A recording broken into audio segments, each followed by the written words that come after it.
Hello everyone, আশা করি সবাই ভালো আছেন। তো আমাদের মিড টার্ম এক্সাম সামনেই। আমাদের কম্পিউটার আর্কিটেকচারের মিড টার্ম এক্সামে আমাদের লেকচার 2, 3, 4, 5, 6 এটা হচ্ছে সিলেবাস। তো আমি আজ একটা ওভারভিউ দেওয়ার ট্রাই করব। এটা মেইনলি আপনারা একদম পরীক্ষার প্রিপারেশন নেওয়ার পর লাস্ট মোমেন্টে এটা দেখলে আপনাদের ক্লিয়ার হবে, অথবা হচ্ছে কোথাও যদি কারো কোথাও বুঝতে অসুবিধা হয় তাহলে একটু দেখে নিলে আপনার সেই জায়গাটা হচ্ছে একটু রিকভার হয়ে যাবে বা রিক্যাপ করতে পারবেন। তবে এটা জাস্ট একটা ছোট একটা সামারি ভিডিও। তো এখানে অবশ্যই আমরা ক্লাসে যে অনেকগুলো ক্লাস করছি, এই এতগুলো ক্লাসের তো টোটালটা তো আর আমাদের এই ছোট্ট একটা ভিডিওর মধ্যে আসবে না। তো এটার উপর কেউ এক্সপেকটেশন রাখবেন না যে ক্লাস করেননি কিন্তু আপনি ফুললি হচ্ছে কমপ্লিট করতে পারবেন এটা পড়লে। সেটা হবে না, বাট আপনার একটু হেল্প হবে পরীক্ষার আগে।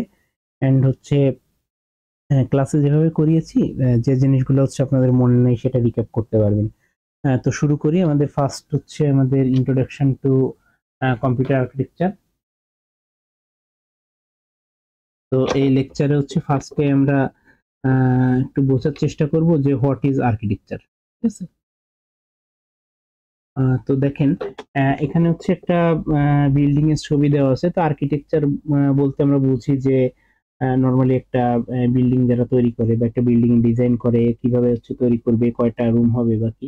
যেমন এখানে হচ্ছে লিভিং রুম, কিচেন, বাথ, দেন বাকি জিনিসগুলো দেওয়া আছে।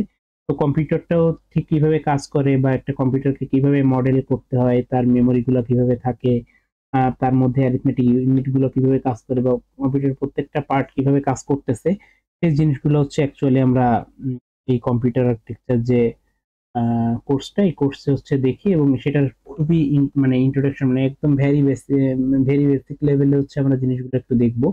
এবং কিছু জায়গায় এখানে ভ্যারি করে আমাদের, বা কিছু জায়গায় সিমিলারিটি আছে আমাদের এখানে ডিজিটাল লজিক ডিজাইনের সঙ্গে। ঠিক আছে। তো ওখানে কিছু নলেজ আমাদের প্রয়োজন হবে। যদি আমরা একটু রিক্যাপ করতে পারি তাহলে হচ্ছে দেখা যাবে যে আমরা খুব ইজিলি এই ব্যাপারগুলো বুঝতে পারতেছি। আচ্ছা। তো আমরা এখানে কম্পিউটার আর্কিটেকচারের যে জিনিসটা দেখব। ওকে। তো দেখেন, আমরা ফার্স্টেই জানবো যে হোয়াট ইজ কম্পিউটার আর্কিটেকচার, এবং ভেরি ক্লিয়ারলি এখানে একটা জিনিস বলি আপনাদের, যে আপনারা সিটিতে হচ্ছে আপনাদের যে মানে ক্লাস টেস্ট বা কুইজ যেটা নেওয়া হয়েছিল, এখানে আপনাদের ছিল হচ্ছে যে হোয়াট ইজ কম্পিউটার আর্কিটেকচার। তো সেখানে কিন্তু আপনাদের রেসপন্স খুব একটা ভালো ছিল না। কারণ আপনারা অনেকেই হচ্ছে দেখা যাচ্ছে কি যে কম্পিউটার আর্কিটেকচারটা কি এখানে লিখছেন বা ইয়ে করছেন, এখান থেকে কোনো একটা লাইন লিখতেছেন বা ডেফিনেশনটা ইয়ে করে লিখতেছেন। তো এখানে দেখেন, হোয়াট ইজ কম্পিউটার আর্কিটেকচার বা what do you mean by computer architecture, এটা যখন লিখবেন মাস্ট বি হচ্ছে এই তিনটা যে কোশ্চেন, এই কোশ্চেন গুলা কি এবং সেটার অ্যান্সারটা কি, এরকম ভাবে হচ্ছে আপনার লিখতে হবে। ঠিক আছে। যেমন কম্পিউটার আর্কিটেকচার কি, এটা লেখার জন্য computer architecture is the design of the system visible to the assembly level programmer. তো এখানে হচ্ছে কি ইনস্ট্রাকশন সে করতেছে, কতগুলো রেজিস্টার সেখানে ইনভলভ, এবং হচ্ছে মেমোরি অ্যাড্রেসিং স্কিমাটা কেমন হবে। এবং আপনাদের একটা উদাহরণ দিয়ে দেখাইছিলাম যে ধরেন অ্যাড এ বি, এটা যখন অ্যাড করবে তো এইটা হচ্ছে ইনস্ট্রাকশন। তো কি ইনস্ট্রাকশনস সেটা বলা হলো, হাউ হাউ মেনি রেজিস্টার্স। কারণ এই দুইটা জিনিসকে রাখার জন্য তো দুইটা রেজিস্টার লাগতেছে। তো মেমোরি অ্যাড্রেসিং স্কিমা, তো এই দুইটা যে ভ্যালু কি সে রাখতেছে, মেমোরির কোথায় রাখতেছে, কোন স্কিমাতে রাখতেছে, তো এই জিনিসগুলা ডিফাইন যখন করতে পারবে, এরকম একটা এক্সাম্পল দিয়ে হচ্ছে আপনি বুঝাই দিবেন যে what do you mean by computer architecture যখন বলা হবে সেটা। এখানে মেইনলি হচ্ছে আপনাদের কিছু গাইডলাইন্স থাকবে, মানে আর কি আমি এই ভিডিওর মধ্যে দিব। এখানে কিন্তু কখনোই ক্লাসে যেভাবে পড়ানো হয়েছে মানে পুরাটাই তো আমি বললাম যে কভার করা সম্ভব না। দেন হচ্ছে আপনি এখানে ডেফিনেশনটা দিলেন। ঠিক আছে। তো এরপরে আপনার থাকলো যে ইনস্ট্রাকশন সেট আর্কিটেকচার বা আইএসএ কি। তো তখন হচ্ছে আপনি যখন লিখলেন যে আইএসএ টা আসলে কি, কিভাবে কাজ করে। তো আইএসএ টা হচ্ছে মেইনলি একটা interface between the hardware and software. তো এটা লিখলেন, লেখার পরে তার ডেফিনেশনটা দিলেন। দেন এর মধ্যে আমাদের কি আসতেছে, মাইক্রো আর্কিটেকচার। এটাতে হচ্ছে মেইনলি বলা হয় যে আইএসএ কিভাবে হচ্ছে আপনার হার্ডওয়্যারের মধ্যে ইমপ্লিমেন্টেড হচ্ছে, এবং সিস্টেম ডিজাইন যে এর মধ্যে হচ্ছে কিভাবে সিপিইউ, মেমোরি এবং বাকি জিনিসগুলো হচ্ছে ইন্টিগ্রেট হচ্ছে। ঠিক আছে। এরপর হচ্ছে ডেটা পাথ বা বাস, যেটা কি আমার ডেটা কিভাবে যাচ্ছে। তো ডেটা পাথ বা বাসটা কি আপনার যে লাইন দিয়ে ডেটাগুলো যায়, যখন ধরেন পিসি প্রোগ্রাম কাউন্টার থেকে একটা রেজিস্টার জিরোতে ডেটা যাবে, তো যে পাথটা দিয়ে হচ্ছে ডেটাটা যাচ্ছে সেই পাথটাকে বলা হচ্ছে ডেটা পাথ বা বাস। ঠিক আছে। তো এই জিনিসটা হচ্ছে এখানে লেখা আছে যে সিপিইউ যার মাধ্যমে হচ্ছে কমিউনিকেট গুলো করতেছে, এবং এই বাসটা কি সেট অফ প্যারালাল ওয়্যারস। তো এই যে কিছু কিওয়ার্ড আছে, এই কিওয়ার্ড গুলো যেন আপনার অ্যান্সারের মধ্যে থাকে, ঠিক আছে। যে প্যারালাল ওয়্যারস দিয়ে হচ্ছে বাসগুলো ইয়ে করা হয়, যেটা হচ্ছে সিপিইউ মেমোরি আইওর সঙ্গে কানেক্ট করে, এবং হচ্ছে এর একটা লজিক আছে যে চিপসেট, যার মাধ্যমে সে ডিটারমাইন করে কাকে কখন অ্যাক্সেস দেবে। ধরেন এ থেকে আপনার বি তে ডেটা যাচ্ছে, আবার সি থেকে একই টাইমে ডি তে ডেটা যাইতে চাচ্ছে। তো এর মধ্যে একটা চিপসেট থাকে যে হচ্ছে মেইনলি ডিনোট করে যে কোন ডেটাটাকে কোন দিকে যাইতে দিবে, ঠিক আছে। এবং হচ্ছে the width of the bus determine the maximum memory configuration. তো আপনার ম্যাক্সিমাম কতটুকু আপনার মেমোরি হবে বা সেই কনফিগারেশনটা কিভাবে সেট করা হবে, সেই জিনিসটা হচ্ছে আপনার বাসের উপর ডিপেন্ড করে হচ্ছে ডিটারমাইন করা হয়, ঠিক আছে। তো এখানে হচ্ছে আমাদের কিছু হচ্ছে কম্পিউটারের কিছু ক্লাস সম্পর্কে আলোচনা করা আছে। যেমন ডেস্কটপ কম্পিউটার আমরা যেটা ইউজ করি, আমাদের যে ল্যাপটপ বা আমাদের যে ডেস্কটপ অথবা আমরা যে কম্পিউটারগুলো জেনারেল কাজের জন্য ব্যবহার করি, আমাদের পড়াশোনা বা এই কাজের জন্য ব্যবহার করি, সেটাকে হচ্ছে ডেস্কটপ কম্পিউটার বলা হচ্ছে। এবং এটা হচ্ছে কস্ট বাই পারফরমেন্সের উপর হচ্ছে এটা ডিপেন্ড করে। যেমন হচ্ছে আপনি চান যে কম কস্টের মধ্যে ম্যাক্সিমাম পারফরমেন্সটা গেইন করার জন্য।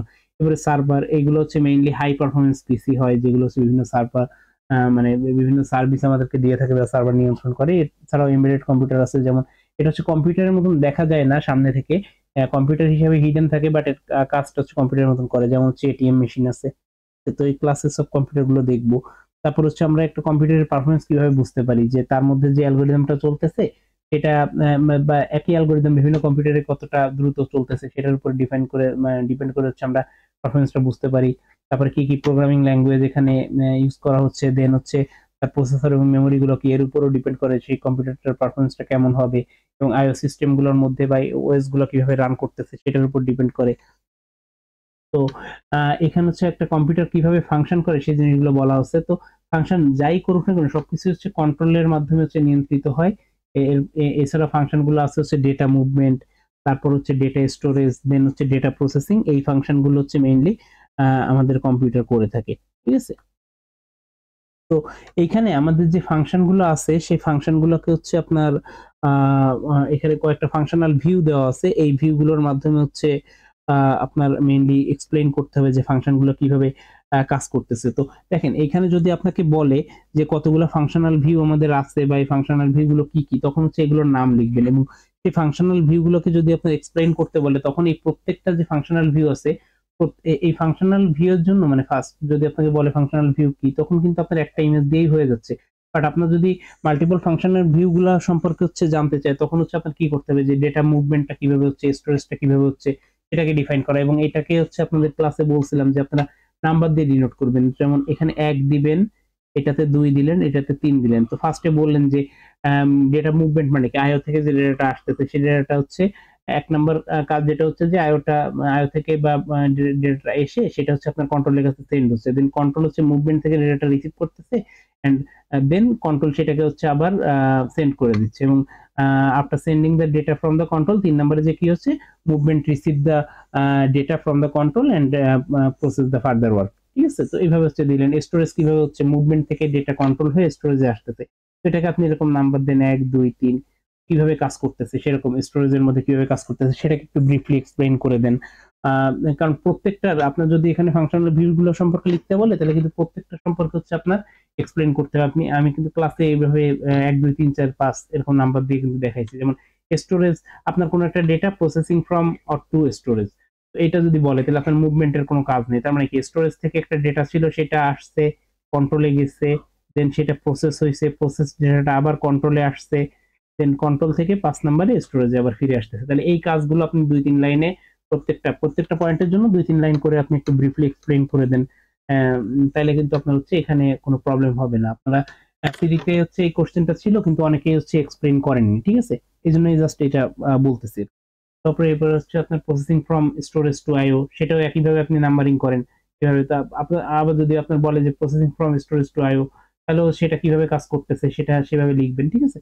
তো এই কাজগুলো হচ্ছে এই ফাংশনাল যে ভিউগুলো সেটা লিখবেন। এরপরে দেখেন আপনার যদি একটা প্রোগ্রাম কিভাবে রান করে, যে বিলোয়ার প্রোগ্রাম কিভাবে কাজ করতেছে এটা যদি বলে, এটাও যদি ব্রিফলি এক্সপ্লেইন করতে বলে, তাহলে কিন্তু আপনি একইভাবে হচ্ছে এখানে অ্যাপ্লিকেশন সফটওয়্যার কিভাবে কাজ করতেছে, সিস্টেম সফটওয়্যার কিভাবে করতেছে, অপারেটিং সিস্টেম কিভাবে, হার্ডওয়্যার কিভাবে, দেখেন একদম ব্যাক এন্ডে থাকতেছে হার্ডওয়্যার, হার্ডওয়্যারের সঙ্গে কমিউনিকেট করতেছে সিস্টেম সফটওয়্যার, এবং সিস্টেম সফটওয়্যারের মাধ্যমে আপনার অ্যাপ্লিকেশন সফটওয়্যার, যেমন হার্ডওয়্যারের থেকে আপনার হচ্ছে অপারেটিং সিস্টেমের মাধ্যমে সিস্টেম সফটওয়্যার আসতেছে, সেখান থেকে ধরেন এই পাওয়ার পয়েন্টটা চলতেছে, ঠিক আছে। তো এইভাবে হচ্ছে আপনার প্রোগ্রামগুলো কাজ করতেছে। এখানে হচ্ছে আপনার যদি বলে যে লেভেল অফ প্রোগ্রাম কোড, এটা যদি আপনার বলা থাকে যে এই লেভেলটাকে হচ্ছে আপনার দেখাইতে, তাহলে কিন্তু আপনার মাস্ট বি দেখাইতে হবে যে এই কোন লেভেলে যে কি কাজ হচ্ছে, কোথায় কি হচ্ছে। যেমন দেখেন হাই লেভেল ল্যাঙ্গুয়েজ, মনে করেন যে আপনার হাই লেভেল ল্যাঙ্গুয়েজ ধরেন হচ্ছে আপনি সি তে একটা কোড করছেন, সি তে যে কোডটা করছেন সেটা কম্পাইলারের মাধ্যমে হচ্ছে আপনার অ্যাসেম্বলি আসছে, অ্যাসেম্বলারের কাছে, যেটা মিপস কোড বলা হচ্ছে, এবং অ্যাসেম্বলার কি করতেছে সেই কোডটাকে মেশিন কোডে মানে বাইনারিতে ট্রান্সফার করতেছে, এবং এই কাজগুলো কিভাবে হচ্ছে প্রত্যেকটা জিনিস ব্রিফলি হচ্ছে এখানে এক্সপ্লেইন করে বলে দিবেন। দেন হচ্ছে এখানে কি আছে, এবার দেখেন আপনাদের এইটাও ছিল সিটির কোশ্চেন, আপনার ছিল স্ট্রাকচার গুলোকে ডিফাইন করতে, যে টপ লেভেল যে স্ট্রাকচার গুলো আছে। এবার যদি বলে স্ট্রাকচার সবগুলোকে, যে স্ট্রাকচার গুলোকে হচ্ছে যদি আপনি ডিফাইন করতে বলে, তাহলে প্রত্যেকটা স্ট্রাকচারকে এরকম একটু ব্রডলি আঁকবেন, এবং আঁকার পরে আপনারা মাস্ট বি এখানে কি হয়েছে, যে সিপিইউর মধ্যে কি কি থাকে এটা একটু ব্রিফলি লিখে দিবেন, যে এখানে সিপিইউর মধ্যে রেজিস্টার থাকতেছে, অ্যারিথমেটিক লজিক ইউনিট থাকতেছে, এবং কন্ট্রোল ইউনিট থাকতেছে, যেটাকে একটা ইন্টারনাল সিপিইউ ইন্টারকানেকশনের মাধ্যমে কানেক্ট করা হচ্ছে। ঠিক একইভাবে কন্ট্রোল ইউনিটটাকে স্ট্রাকচার, যদি আপনার কন্ট্রোল ইউনিটটাকে আঁকতে আসে বা সবগুলো স্ট্রাকচার বলে, তাহলে তো আপনি সবগুলো আঁকবেন, যে সিপিইউ দিলেন, কন্ট্রোল ইউনিট দিলেন, দেন ফাইনালি হচ্ছে আপনি ইয়ে সিপিইউ কন্ট্রোল ইউনিট, এবং হচ্ছে আপনার ফার্স্টের যে স্ট্রাকচারটা থাকতেছে, যে আপনার যে টপ লেভেলের যে স্ট্রাকচারটা, তো প্রত্যেকটাকে এরকম আপনি ইমেজটাকে ড্র করবেন, ড্র করার পরে সেটা সম্পর্কে ব্রিফলি 3-4 লাইন 5 লাইন লিখবেন। কারণ আপনাকে যখন একটা জিনিস দেওয়া হয়েছে, তার মানে কি আপনার এই প্রত্যেকটা কিভাবে কাজ করতেছে সেটা সম্পর্কে একটা ব্রিফ আইডিয়া আপনার কাছে চাওয়া হয়েছে। তো যেভাবে ক্লাসে দেখানো হয়েছিল সেটা। অ্যানাটমি অফ কম্পিউটার যদি থাকে, একদম এরকম পুরো ইমেজটা আপনার রাখার প্রয়োজন নাই। অ্যানাটমি অফ কম্পিউটার মানে হচ্ছে আপনি আউটপুট ইনপুট ডিভাইস গুলো চিনেন কিনা, এই জিনিসগুলোকে একটু ডিফাইন করে দিলেন। দেন হচ্ছে আপনার কম্পোনেন্টস অফ কম্পিউটার আর্কিটেকচার, এটা আসলে মাস্ট বি এই ডায়াগ্রামটা দিবেন, এবং ডায়াগ্রামের সাথে সাথে এইখানে যে ব্রিফ লেখাটা আছে সেটা লিখবেন। তো এখানে দেখেন যেমন হচ্ছে আপনার আছে কম্পোনেন্টস অফ কম্পিউটার আর্কিটেকচার, তো এখানে কি হচ্ছে যে ইনপুটটা আসতেছে কম্পিউটারের মধ্যে, যেটা কোথায় আসতেছে মেইন মেমোরিতে, মেইন মেমোরিতে আসার পর কন্ট্রোলের মাধ্যমে সেই জিনিসটা প্রসেসরের কাছে আসতেছে, এবং এই ডেটা পাথ দিয়ে আসতেছে, ডেটা পাথ দিয়ে ডেটাটা প্রসেস হয়ে আবার মেইন মেমোরিতে যাচ্ছে, সেখান থেকে আউটপুটে যাচ্ছে। তো প্রসেসর ডেটাটাকে রিসিভ করতেছে, মেমোরি আমাদের 3 টাইপের মেমোরি আছে, সেটা কিভাবে কাজ করতেছে, দেন ইনপুট আউটপুট ডিভাইস গুলো কিভাবে কাজ করতেছে, সেই জিনিসগুলো হচ্ছে আমরা এখানে একটু ডিফাইন করে দিব। তো এইটা মোটামুটি আমাদের যে ফার্স্ট মানে সেকেন্ড যে লেকচারটা ছিল, লেকচার 2, সেটার হচ্ছে কথাবার্তা। এরপর হচ্ছে আমাদের কম্বিনেশনাল লজিক, মাস্ক এবং পিএলএ সম্পর্কে একটু জানবো। তো দেখেন আমাদের যে কম্বিনেশনাল লজিক সম্পর্কে জানবো, এটা কিন্তু আমরা অলরেডি কিছুটা আইডিয়া আমাদের ইয়ে থেকে আসছে, আমাদের যে ডিএলডি পড়ছি সেখান থেকে কিছুটা আইডিয়া আছে। এখানে হচ্ছে আমরা আরো ব্রডলি জিনিসটাকে দেখবো। দেখেন আপনাকে একটা ইকুয়েশন যদি দেওয়া হয়, যে একটা ইকুয়েশন দেওয়া হলো সিম্পলিফাইড ইকুয়েশন, এবং সেইটার থেকে আপনি হচ্ছে কি করবেন, যে আপনার এখান থেকে এসওপিটা বের করতে হবে, এসওপিটা সাম অফ প্রোডাক্ট। এটা কেন বের করতে হবে, এটার মাধ্যমে হচ্ছে আমরা সার্কিটটাকে ড্র করতে পারবো। এটাকে বের করার জন্য আমরা ফার্স্টে কি করব, আমাদের যে সার্কিটটা দেওয়া থাকবে সেটার ইকুয়েশন ওয়াইজ হচ্ছে আমরা বের করব। এখানে ট্রুথ টেবিল কেমনে বের করতে হয় এটার মানে একটু ইয়ে হয়ে যাচ্ছে, তো এটা আর আমি ওইভাবে দেখাইলাম না, ঠিক আছে। তো আমরা এখান থেকে হচ্ছে কি করব, যে আমরা এই প্রত্যেকটা পার্টের জন্য হচ্ছে বের করব, বের করে হচ্ছে ফাইনালি আমাদের যে আউটপুটটা আসে সেটা বের করব। এই যে দুইটা ওয়ান আছে, সেই দুইটা ওয়ানের জন্য আমরা এখানে হচ্ছে যে মিন টার্ম দুইটা, এগুলোকে বলা হচ্ছে মিন টার্ম, মিন টার্ম বের করব, এবং মিন টার্ম বের করার পর এইটাই হচ্ছে আমাদের এসওপি, সাম অফ প্রোডাক্ট। এই সাম অফ প্রোডাক্টটা দিয়ে হচ্ছে আমরা আমাদের একটা সার্কিট ড্র করতে পারি, যে কিভাবে হচ্ছে সার্কিটে ড্র করা হচ্ছে, কারণ আমাদের কম্পিউটারের ব্যাক এন্ডে কিন্তু এই সার্কিটই, লজিক সার্কিটই কাজ করতেছে, ঠিক আছে। তো এইটা আমরা যেভাবে করতে পারি, একইভাবে হচ্ছে আমরা পিওএস বের করতে পারি, এটার প্রাইম বের করে দেন হচ্ছে আমরা এখান থেকে সেটা ডাবল প্রাইম করে আমরা এখান থেকে হচ্ছে আমাদের পিওএস টা বের করতে পারি, যেটা যেটা জিরো সেটার জন্য হচ্ছে আমরা পিওএস টা বের করতে পারি। এবার পিওএস বের করে সেটার জন্য আমরা সার্কিট ড্র করতে পারি। এটা আপনারা মোটামুটি সবাই আঁকছেন, যে সার্কিটটা আপনাদের ক্লাসে এটা ওয়ার্ক করতে দেওয়া হয়েছিল, ঠিক আছে। তো এটা আপনারা পারবেন। এরপর হচ্ছে আমাদের আসে মাল্টিপ্লেক্সার। মাল্টিপ্লেক্সার কি, এটা হচ্ছে আপনার যদি মাল্টিপ্লেক্সারের ম্যাথমেটিক্যাল ডেফিনেশন আসে, তখন হচ্ছে আপনি এই ডেফিনেশনটা দিবেন, যে ইফ এস দেন ওয়াই। আচ্ছা, ম্যাথমেটিক্যাল ডেফিনেশনের সাথে একই সাথে এই যে সার্কিট ডায়াগ্রাম এবং ট্রুথ টেবিলও অ্যাড করতে হবে, অ্যাজ ওয়েল অ্যাজ এই ব্লক ডায়াগ্রামটা। ইফ এস এস যদি হয় then Y equal B, else Y equal A. অর্থাৎ আপনার ইফ এস, এস মানে ইফ এস যদি ট্রু হয়, মানে এস যদি 1 হয়, এস এর ভ্যালু যদি 1 হয় তাহলে এস প্রাইম 0 হবে, তাহলে 0 ইন্টু এ করলে আমরা এইটুকু পাচ্ছি না, তার মানে কি আউটপুটে বি যাবে এই ইকুয়েশনটা থেকে। তাহলে ইফ এস ট্রু, তার মানে কি তখন আউটপুটে কি যাবে, বি, সেটাই যাচ্ছে। তাহলে আমার এস এস ফর সিলেক্টর, তাহলে এইটা যদি হচ্ছে আমার এস যদি 0 হয় তাহলে কি হবে, এটা হচ্ছে আমার বি, এটা হচ্ছে আমার এ। এস যদি 0 হয়, এখানে আসছে 1, এখানে আসছে 0, তার মানে এইটা আমার আউটপুটে যাচ্ছে না, আমার যে এটা এখানে নিয়েছি এটা হচ্ছে এখান থেকে আউটপুটে যাচ্ছে। ঠিক একইভাবে সিলেক্টর যদি 1 হয়, তার মানে এখানে 0 আসছে, এটা আউটপুটে যাচ্ছে না, তার মানে আমার এইটা আউটপুটে চলে যাবে, অর্থাৎ আমার এখানে আউটপুটে যাবে হচ্ছে বি। ঠিক আছে, একইভাবে ট্রুথ টেবিলটা আমরা দিব, ট্রুথ টেবিলটা দিয়ে আমরা এখানে দেখাবো যে এটা হচ্ছে একটা মাল্টিপ্লেক্সার, মাল্টিপ্লেক্সারের এইটা এ, এটা বি এবং এটা হচ্ছে সিলেক্টর পিন। এবং মাল্টিপ্লেক্সারের সিলেক্টর কিভাবে ডিফাইন করা হয়, আর 2n, তাহলে n এর ভ্যালু যেটা হবে সেটা হচ্ছে মাল্টিপ্লেক্সার সিলেক্টর, অথবা আমরা এই যে ব্যাকওয়ার্ড ভাবে কি করতে পারি, লগ দিয়ে হচ্ছে আমরা বের করতে পারি। ঠিক আছে, তো মাল্টিপ্লেক্সার, আচ্ছা তাহলে মাল্টিপ্লেক্সারটা কি, মাল্টিপ্লেক্সারটা হচ্ছে হোয়াট আর মাল্টিপ্লেক্সার। তো মাল্টিপ্লেক্সারের যদি আমরা ডেফিনেশনটা দেখি, মাল্টিপ্লেক্সারের ডেফিনেশন থেকে আমরা পাই multiplexer is a combinational circuit that has many data input for a single output depending on the control or select inputs. So for n input line, log to n selection line are required or equivalently. For 2n to n input lines, n selection line are needed. Multiplexer are also known as n to 1 selector. আচ্ছা দেখেন এখানে হচ্ছে আপনার মানে formal ডেফিনেশনটা রয়েছে। তো এখানে mainly কি করা হয়, ধরেন আমাদের কাছে 2 3 4 চারটা ইনপুট আছে, এই চারটা ইনপুট থেকে আমরা যে কোনো একটাকে যদি আউটপুটে দিতে, ধরেন এটাকে আমরা আউটপুটের সঙ্গে কানেক্ট করে দিলাম, তাহলে চারটা ইনপুট থেকে যদি আমরা একটা যে কোনো একটাকে আউটপুটে কানেক্ট করতে চাই, তাহলে আমাদের যে লাইনটা বা যে কানেকশনটা দিতে হচ্ছে এই কানেকশনটাকে আমরা একটা সিলেক্টরের মাধ্যমে দিতে পারি। এবার দেখেন আমাদের চারটা যখন ইনপুট লাইন হবে, সেই চারটাকে ডিফাইন করার জন্য to the power n, n এর ভ্যালু যেটা সেই কটা সিলেক্টর লাইন লাগবে, কারণ এখানে যদি দুইটা সিলেক্টর হয় 0 0 0 1 1 0 1 1, অর্থাৎ আমরা চারটা কম্বিনেশন পাচ্ছি, এবং এই চারটা কম্বিনেশন দিয়ে কিন্তু আমরা এই চারটা সিলেক্টর লাইনের মাধ্যমে আমরা আমাদের মাল্টিপ্লেক্সারটাকে ইউজ করতে পারতেছি। ঠিক একইভাবে যখন হচ্ছে আমাদের তিনটা সিলেক্টর লাগবে, অর্থাৎ আমাদের যখন 8টা লাইন হবে তখন হচ্ছে আমরা তিনটা সিলেক্টর নিব, এইভাবে হচ্ছে আমাদের মাল্টিপ্লেক্সারটা কাজ করে। আচ্ছা, তো আমরা নরমালি 2 ইনটু 1 বা 4 ইনটু 1 অথবা 8 ইনটু 1 16 ইনটু 1 এরকম মাল্টিপ্লেক্সার গুলো ইউজ করি। তো আমাদের এই মাল্টিপ্লেক্সারের বিভিন্ন টাইপস গুলো হচ্ছে এখানে দেওয়া আছে, তো আমরা এই টাইপস গুলো থেকে হচ্ছে ইয়ে করব, মাল্টিপ্লেক্সার ড্র করব এবং সেটা ট্রুথ টেবিল বের করব। ট্রুথ টেবিল বের করে এখান থেকে হচ্ছে আমরা একটা ফাইনাল ইকুয়েশন পাবো। তো আমরা ইকুয়েশনটা ড্রাইভ করে সেই ইকুয়েশন থেকে হচ্ছে আমরা একটা সার্কিট ডায়াগ্রাম আঁকতে পারি। তাহলে আপনাকে যদি বলে যে একটা 4 ইনটু 1 মাল্টিপ্লেক্সারের সার্কিট ডায়াগ্রাম বা লজিক সার্কিট ডায়াগ্রাম আঁকতে, তখন হচ্ছে আপনি এই ডায়াগ্রামটাকে ড্র করবেন। আচ্ছা, তো এইটা গেল হচ্ছে আপনার যে সার্কিট ড্র করার যে ইয়েটা। এরপরে আছে হচ্ছে আমাদের প্রোগ্রামেবল লজিক অ্যারে। তাহলে প্রোগ্রামেবল লজিক অ্যারেটা কি, এটা যদি আপনার কোশ্চেন হয় what is programmable logic array, সেটাকে বলা হচ্ছে পিএলএ বা প্রোগ্রামেবল লজিক অ্যারে বা পিএএল প্রোগ্রামেবল অ্যারে লজিক। তো এখানে কি হচ্ছে, আপনার একটা ইয়ে থাকতেছে, দুইটা পার্ট থাকতেছে। এখানে প্রোডাক্ট টার্মটা হচ্ছে আপনার যে গুণ, এই গুণের পার্টটা হচ্ছে আপনার থাকতেছে প্রোগ্রামেবল, এবং সামের যে পার্টটা সেটা থাকতেছে হচ্ছে আপনার নন প্রোগ্রামেবল, অর্থাৎ এটা ফিক্স।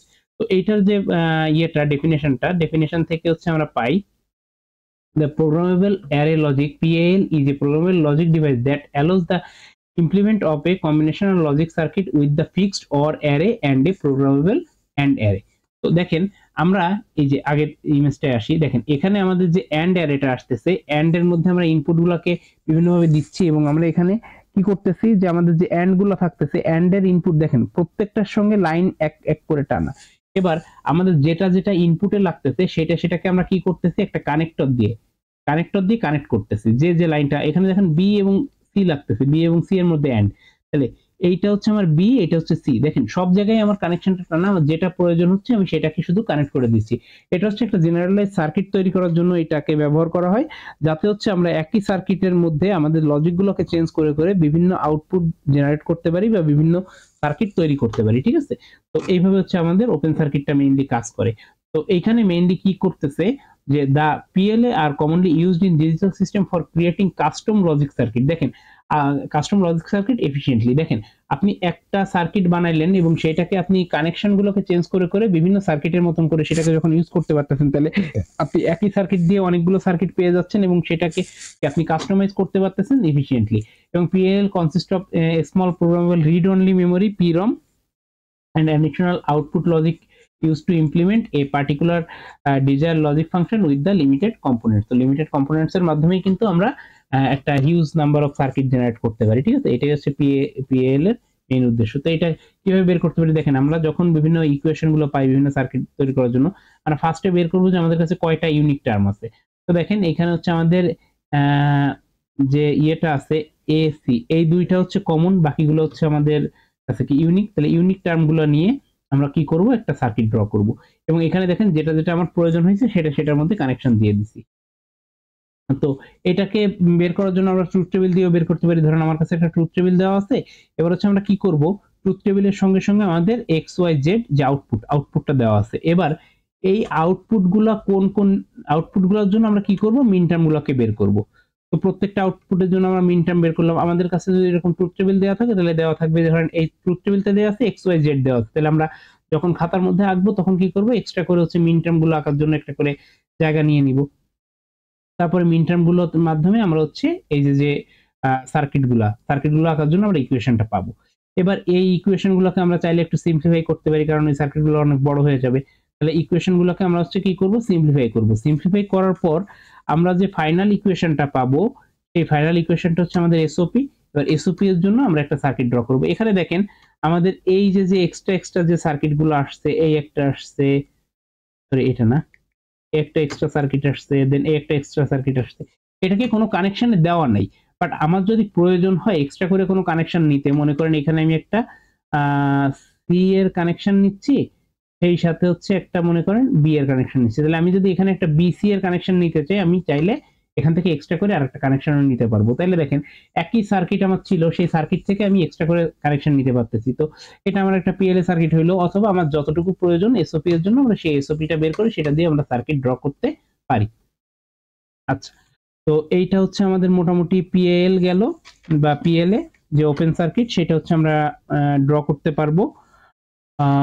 আর হচ্ছে আমরা এখান থেকে মাল্টিপ্লেক্সার তৈরি করতে পারবো। দেন হচ্ছে আমরা 2x1 বা 4x1 মাল্টিপ্লেক্সার গুলোর সার্কিট